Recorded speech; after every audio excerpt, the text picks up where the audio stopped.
When Emma Thompson walked into that conference room, she had no idea she was about to face the most humiliating experience of her life. A billionaire tech mogul had personally invited her to present at the most prestigious conference in the industry, covering all her expenses and promising to change her future forever. But Richard Bradford wasn't interested in helping Emma succeed. He had a darker plan in mind. He wanted to destroy her in front of hundreds of industry leaders, to prove that poor people didn't belong in his world of luxury and power. Emma was brilliant, but she was also broke. She worked 3 jobs to keep her family afloat, coding on a laptop she bought at a pawn shop for $40. When she won the National Coding Championship, it seemed like her luck was finally turning around. She was wrong. Richard had rigged everything.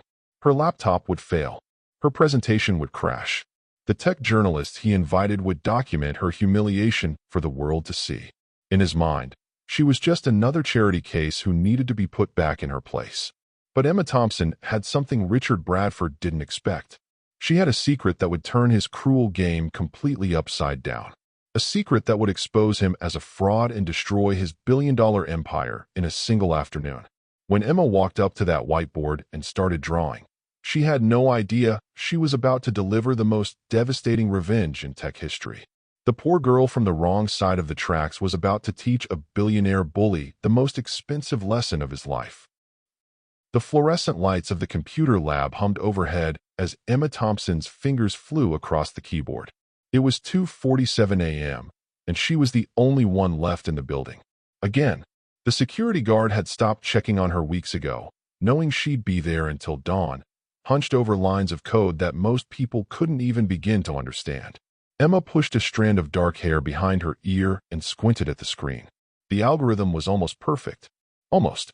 She'd been working on this artificial intelligence system for 8 months, stealing every free moment between her 3 part-time jobs to perfect something that could revolutionize cybersecurity forever.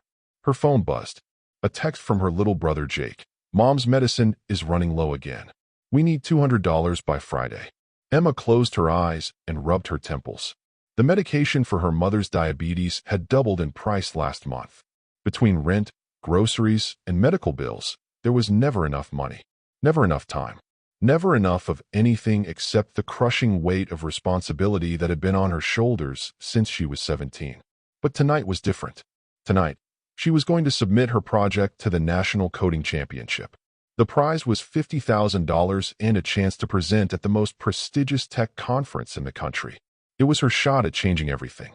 Emma uploaded her code at 3:33 a.m. and immediately felt the familiar mix of hope and terror that came with putting her work out into the world. She gathered her things, locked up the lab, and walked the 12 blocks home to the apartment she shared with her mother and brother. 3 weeks later, Emma was restocking shelves at the grocery store where she worked mornings when her phone rang. Professor Michael Davis's name appeared on the screen. "Emma, you need to sit down," Professor Davis said, his voice barely containing excitement. "I'm at work, Professor. I can't really." "You won. Emma, you won the National Coding Championship.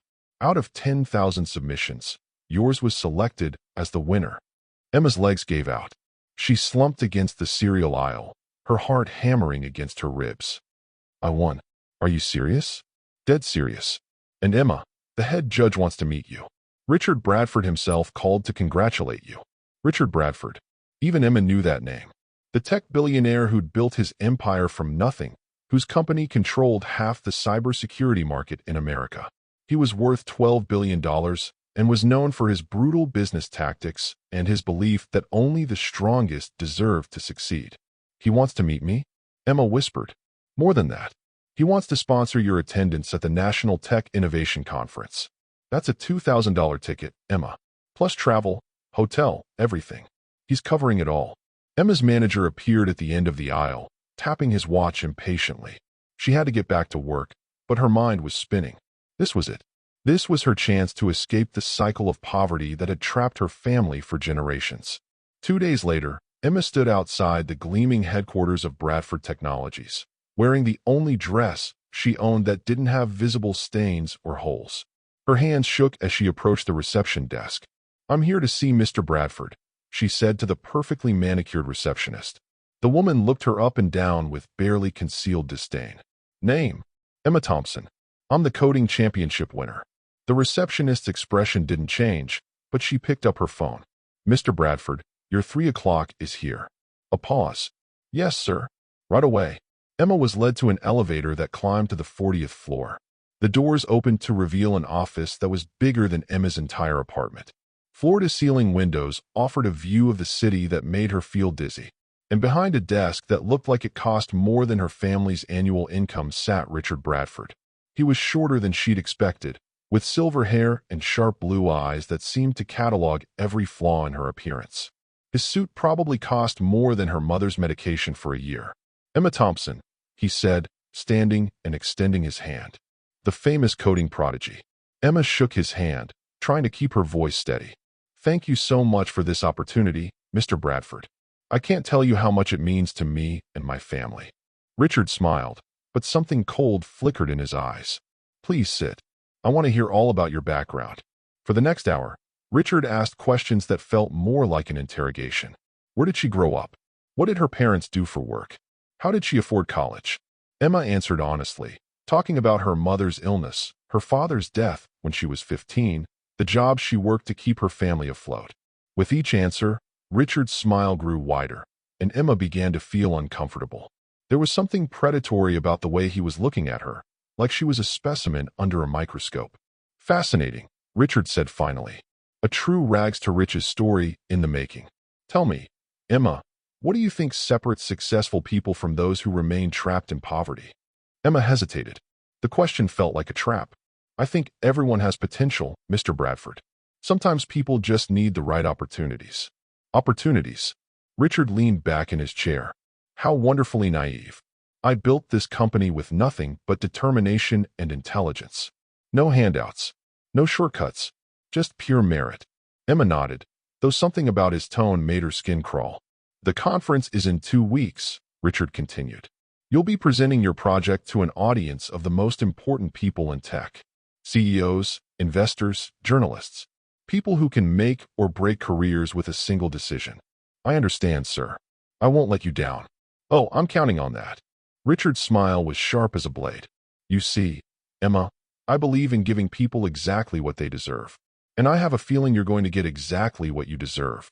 Emma left the meeting with a check for $2,000 and a plane ticket to San Francisco, but she couldn't shake the feeling that she'd just walked into a trap.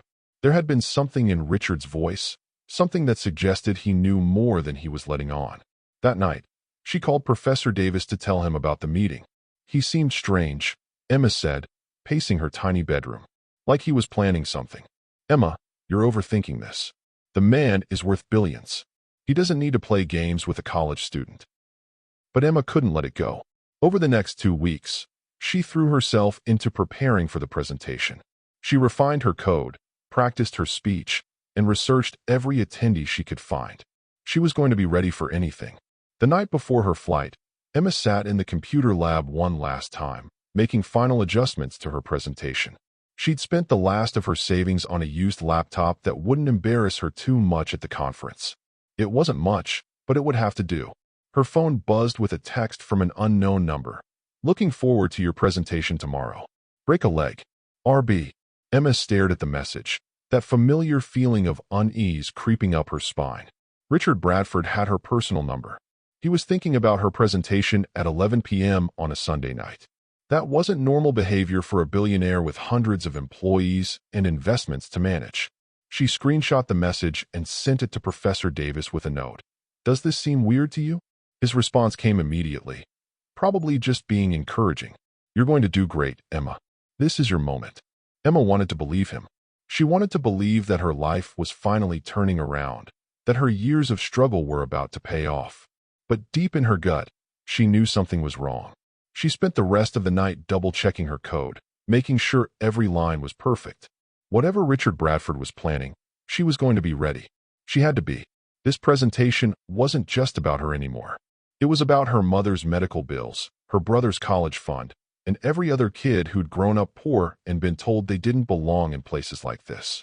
At 5 a.m., Emma finally closed her laptop and headed home to pack. In 12 hours, she'd be on a plane to San Francisco, walking into a room full of people who had more money than she'd ever seen in her life. People who came from a world she'd only ever glimpsed from the outside. She thought about her father, who died working double shifts at a factory to keep their family afloat. She thought about her mother, who'd sacrificed her own dreams to raise Emma and Jake. She thought about all the nights she'd fallen asleep over her textbooks, dreaming of a different life. This was her shot, her one chance to prove that talent and hard work could overcome any obstacle. She wasn't going to let some billionaire's mind games stop her from changing her family's life forever. Emma Thompson was going to that conference, and she was going to show everyone exactly what she was made of. Whatever Richard Bradford had planned, she'd be ready. She had to be. The grand ballroom of the Marriott San Francisco was everything Emma had imagined and more. Crystal chandeliers cast warm light over round tables draped in white linen, each one surrounded by people in suits that cost more than most people's cars. The air buzzed with conversations about stock options, venture capital, and acquisition deals worth hundreds of millions. Emma stood at the entrance, clutching her presentation folder with sweaty palms. Her borrowed dress from Professor Davis's wife felt too tight around the shoulders, and her shoes pinched her feet with every step. She'd practiced her walk in these heels for hours, but now she felt like a fraud playing dress-up in a world where she clearly didn't belong. Emma Thompson, a woman with a clipboard and a headset, approached her. "I'm Jessica, the conference coordinator. Mr. Bradford asked me to personally escort you to your seat." Emma followed Jessica through the maze of tables, acutely aware of the glances she was receiving. Some were curious, others dismissive. She caught fragments of whispered conversations as she passed. "Who's the kid in the department store dress? Probably another diversity hire presentation. Bradford's really scraping the bottom of the barrel this year." Emma's cheeks burned, but she kept her chin up. She'd heard worse. Growing up in her neighborhood, she'd learned to develop thick skin early. These people didn't know her story. They had no idea what she'd overcome to get here. Jessica led her to a table near the front, where a small placard read, "Emma Thompson, Student Presenter." Emma noticed that every other placard had titles like CEO, Founder, or Senior Vice President. She was the only one labeled as a student. "Mr. Bradford will be introducing you personally," Jessica said with a smile that didn't reach her eyes. "He's very excited about your presentation." Emma looked around the ballroom and spotted Richard Bradford at the head table, surrounded by men in expensive suits. He was gesturing animatedly as he spoke, and everyone was hanging on his every word. When he noticed Emma looking, he raised his champagne glass in her direction with that same cold smile she remembered from their meeting. The presentations began at 2 p.m. Emma watched as CEO after CEO took the stage, displaying polished PowerPoint slides about revolutionary products and game-changing innovations. Each presenter spoke with the confidence of someone who'd never doubted their place in the world, who'd never had to choose between buying groceries and paying rent. "Ladies and gentlemen," Richard Bradford's voice boomed through the sound system as he approached the podium. "Our final presenter today is someone very special, a young woman who represents the American dream in action." Emma felt her stomach clench. There was something in his tone that made her skin crawl.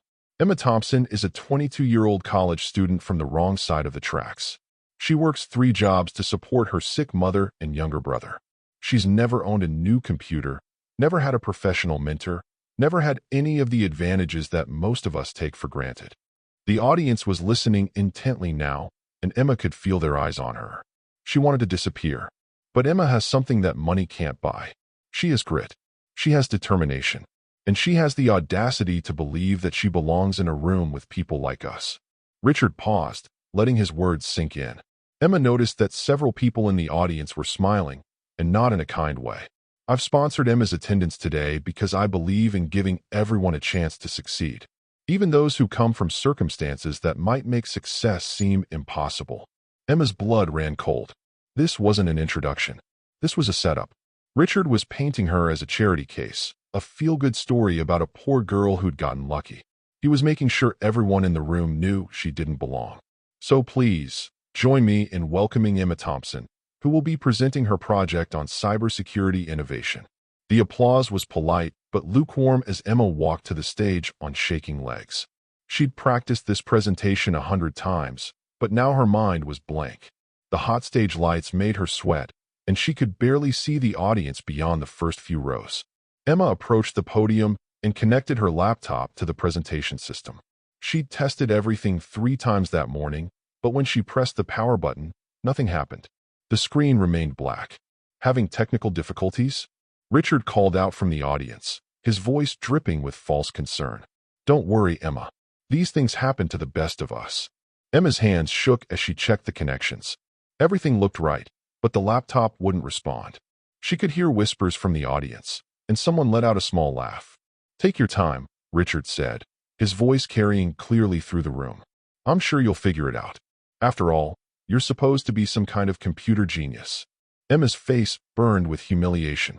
She tried restarting the laptop, but it was completely dead. The battery indicator showed it was fully charged, but something was wrong. Very wrong. Perhaps we should move on to the networking reception, Richard suggested. It looks like our young prodigy is having some equipment issues. Emma looked out at the audience and saw the expressions on their faces. Pity mixed with superiority. They were watching her fail, and some of them were enjoying it. This was exactly what they'd expected from the poor girl who didn't belong.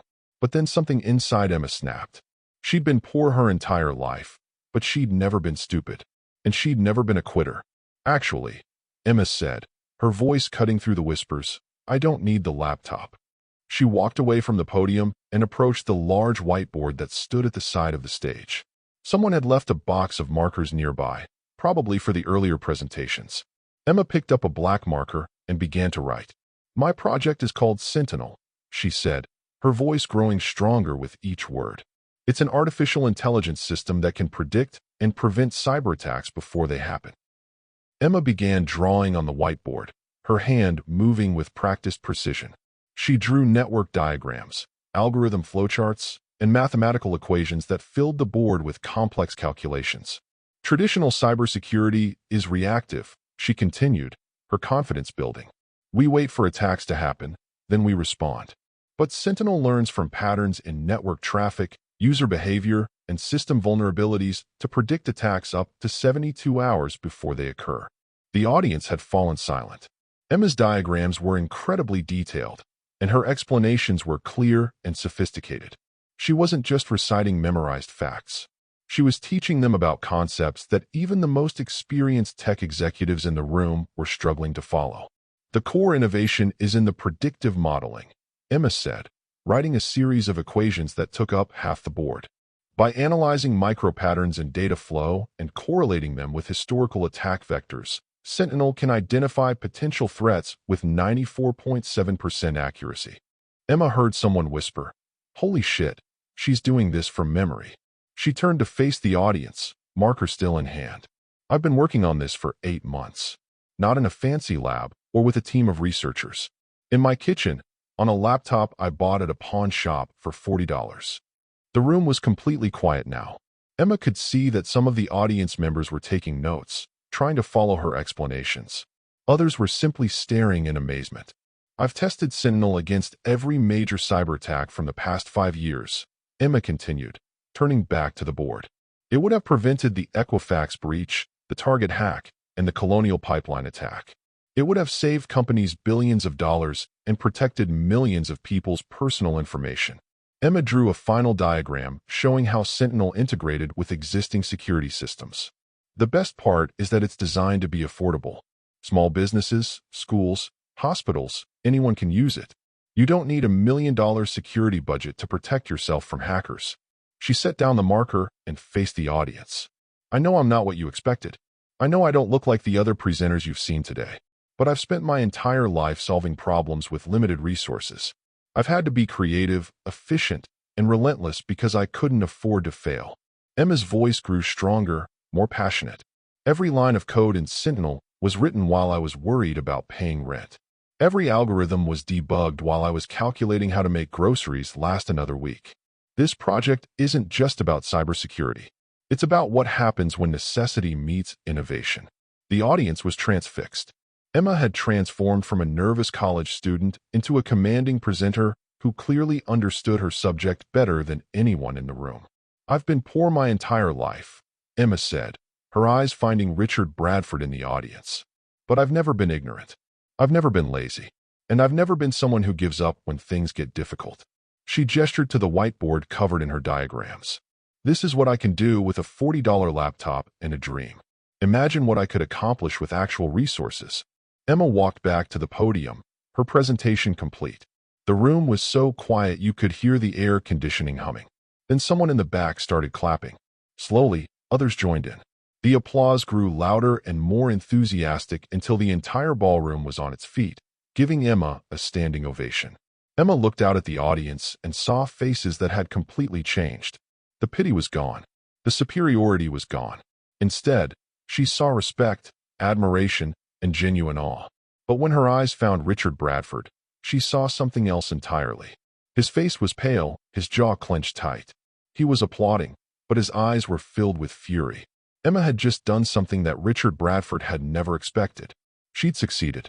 Spectacularly. And in doing so, she'd made him look like a fool. As the applause died down, Emma gathered her things and walked off the stage. She'd proven herself in front of the most important people in tech, but she had a feeling that Richard Bradford wasn't finished with her yet. The game was just beginning. The networking reception was supposed to be Emma's moment of triumph, but she could feel the tension in the air like electricity before a storm.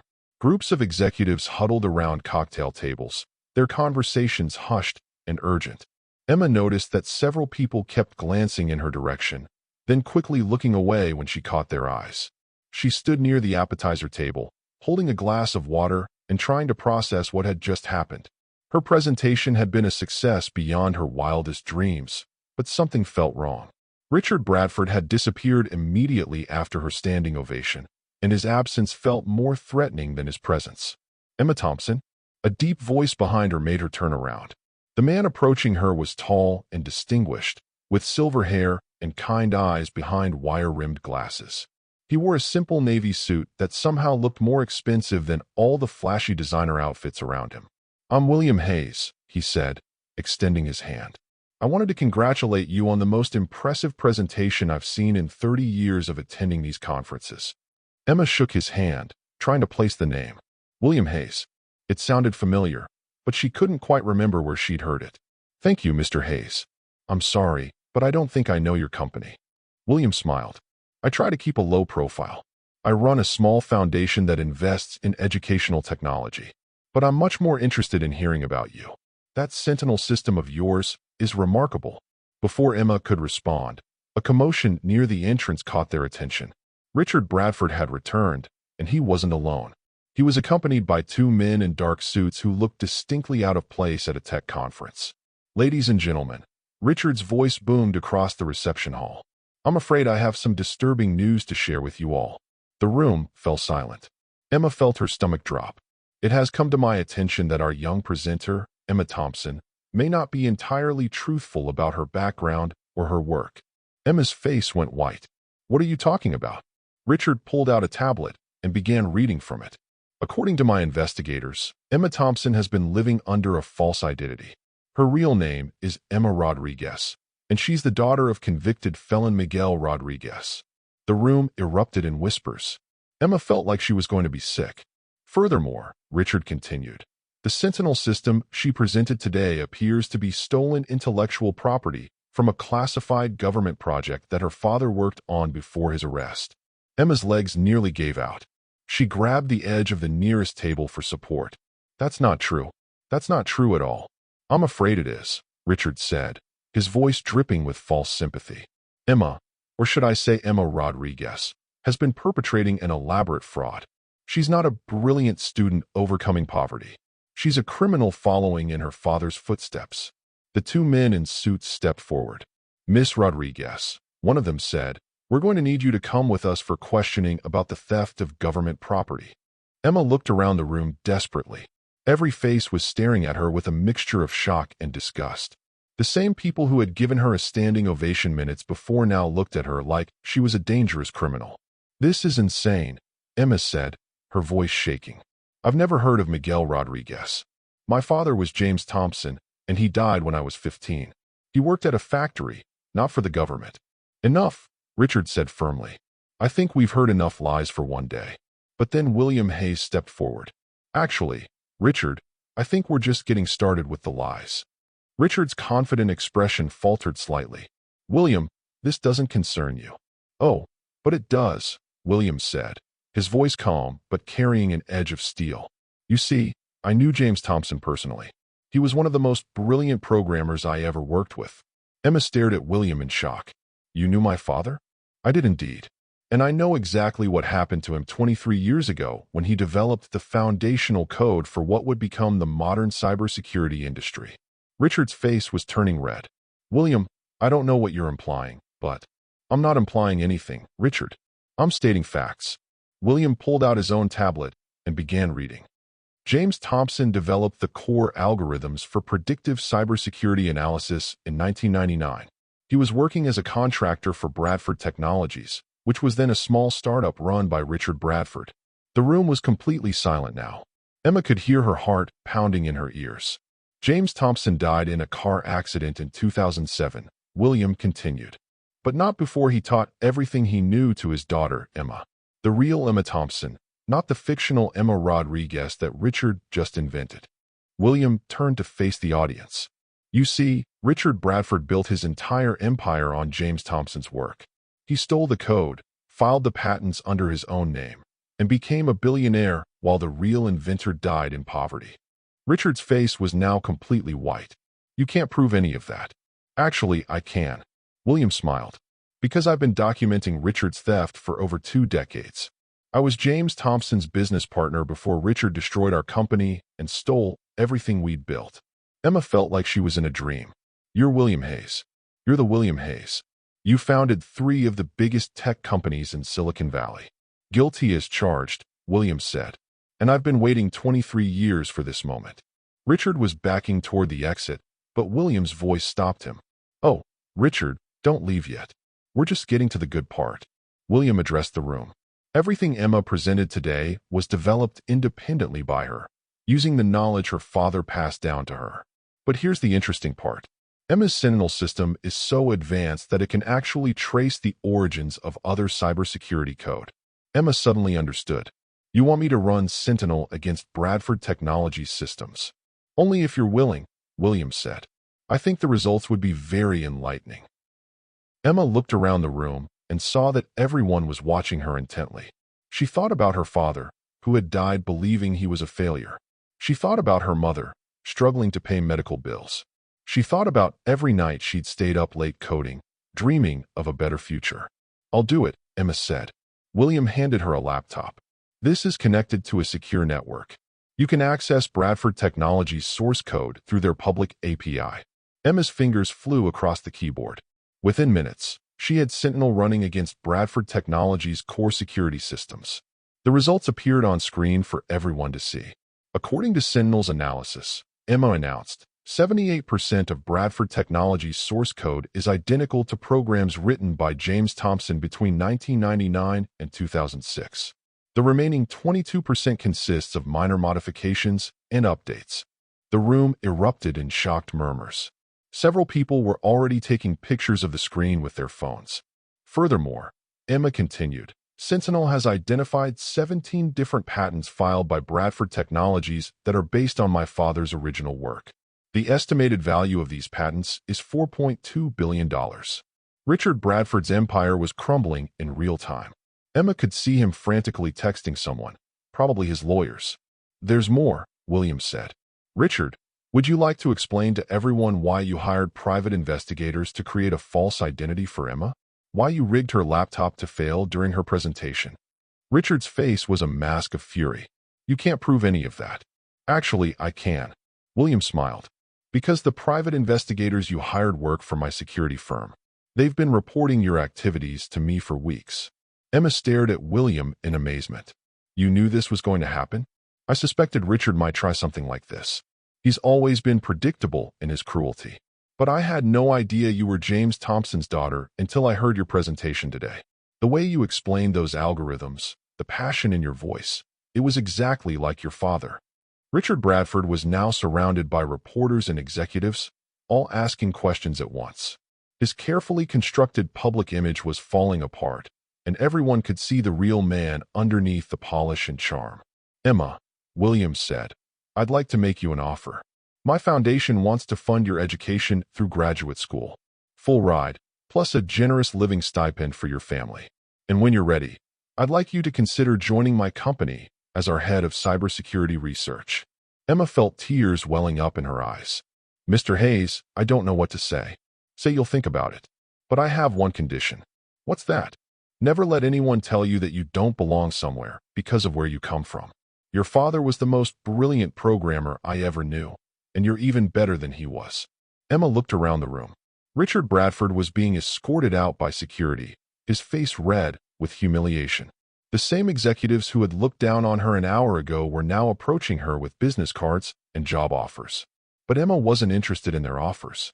She had a different plan in mind. "Mr. Hayes," she said, "I appreciate your offer, but I want to ask you for something else." "Name it." "I want to start a coding academy in my neighborhood. Free classes for kids who can't afford computer science education. I want to teach them that they can build anything, create anything, regardless of where they come from." William's smile was genuine and warm. "I think your father would be very proud of that decision. Will you help me?" "It would be my honor." 6 months later, Emma stood in front of a classroom filled with 30 kids from her old neighborhood. They were hunched over laptops, working on their first programming projects. The computers were brand new, donated by William Hayes's foundation, and the classroom was in a beautiful new building that had been constructed specifically for the academy. Emma had turned down offers from 6 different tech companies, choosing instead to become a teacher. She made enough money to cover her family's needs and put her brother through college, but she wasn't wealthy. She didn't want to be wealthy. She wanted to be useful. "Miss Thompson," one of her students called out, "I got it working." Emma walked over to look at the young girl's screen. She was working on a program that would help organize food donations for the local food bank. It was simple but elegant, and it would make a real difference in people's lives. "That's beautiful work, Maria," Emma said. "Your code is going to help feed a lot of families." As for Richard Bradford, he was currently serving a 5-year sentence for fraud and theft of intellectual property. His company had been dissolved, his assets seized, and his reputation destroyed. The man who had tried to humiliate a poor girl for his own entertainment had lost everything. But Emma rarely thought about Richard Bradford anymore. She was too busy watching her students discover their own potential, too busy building something that would outlast any billionaire's empire. Every morning, she walked into her classroom and saw 30 kids who reminded her of herself at that age. Kids who had been told they weren't smart enough, weren't rich enough, weren't good enough to dream big dreams. And every day, she proved them wrong. Because Emma Thompson had learned the most important lesson of all. True success isn't about how much money you make or how famous you become. It's about using your talents to lift up others, to create something that makes the world a little bit better. Her father would have been proud, and that was worth more than all the money in the world.